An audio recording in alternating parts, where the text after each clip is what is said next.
Shalom saudara terkasih, sangat berbahagia dapat berjumpa dan bersekutu dengan Anda para pendengar. Yohanes 17 ayat yang ketiga, inilah hidup yang kekal itu, yaitu bahwa mereka mengenal Engkau satu-satunya Allah yang benar dan mengenal Yesus Kristus yang telah Engkau utus. Saudaraku, kata mengenal bukan sekadar kita tahu siapa Tuhan kita. Mengenal merupakan sebuah hubungan yang intim, hubungan yang benar dengan Tuhan, yang secara otomatis disertai dengan pengalaman pribadi yang menghasilkan buah. Buah yang dimaksudkan adalah buah pertobatan. Matius 3 ayat 8, jadi hasilkanlah buah yang sesuai dengan pertobatan. Saudaraku, jika seseorang berkata bahwa ia sudah mengenal Tuhan tapi tidak ada buah pertobatan yang dihasilkan sebagai bukti pengenalannya, maka dapat dikatakan bahwa ia belum mengenal Tuhan. Dan orang yang belum mengenal Tuhan berarti belum diselamatkan. Sampai berapa lama kita harus memiliki pengenalan akan Tuhan sehingga kita beroleh hidup yang kekal, saudara? Sampai selama-lamanya. Artinya, suatu tindakan yang harus kita lakukan secara terus-menerus, sebab hidup kekal itu bukan sekedar berbicara tentang kerajaan surga, tetapi suatu hubungan yang karib dengan Tuhan sampai selama-lamanya. Saudaraku, sudahkah kita memiliki keintiman dengan Tuhan secara pribadi? Semua orang dapat saja berkata bahwa, ya, saya telah mengenal Tuhan. Tapi hal itu tidak jamin bahwa mereka sudah dikenal oleh Tuhan. 1 Korintus 8 ayat yang ketiga, firman Tuhan berkata, tetapi orang yang mengasihi Allah, ia dikenal oleh Allah.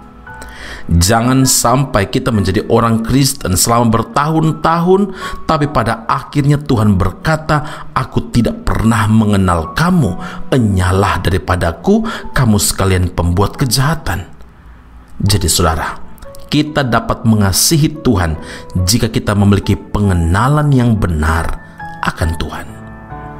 Saudara, mari kita ingat bahwa kita ini diselamatkan bukan karena perbuatan baik yang kita perbuat, tetapi kita diselamatkan karena kasih karunia melalui iman kita, di mana iman itu datang dari pengenalan akan Tuhan secara benar melalui firman-Nya.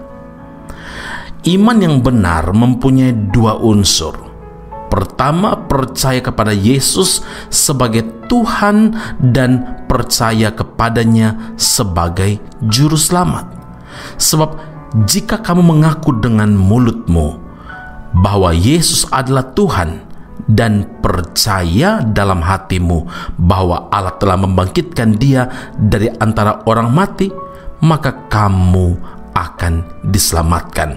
Roma 10 ayat 9. Karena itu ingatlah, percaya kepada Yesus sebagai Tuhan berarti kita harus percaya karya penebusan Tuhan Yesus di kayu salib. Amin. Mari kita berdoa.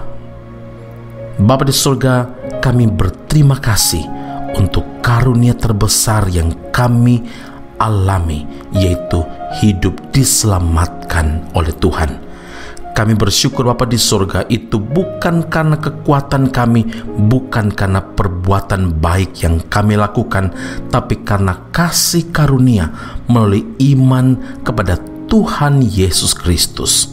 Hari ini Engkau mengajar, Engkau mengingatkan kami untuk bukan hanya tahu tentang Tuhan, tapi kami harus mengenal Engkau dengan cara hidup memiliki hubungan pribadi yang intim dan benar dengan Tuhan. Bapa, kami berterima kasih karena kami mengenal Tuhan lebih dalam, bermakna berarti kami juga menghasilkan buah bagi kemuliaan nama Tuhan. Karena pengalaman pribadi dengan Tuhan pastilah menghasilkan buah bagi kemuliaan nama Tuhan.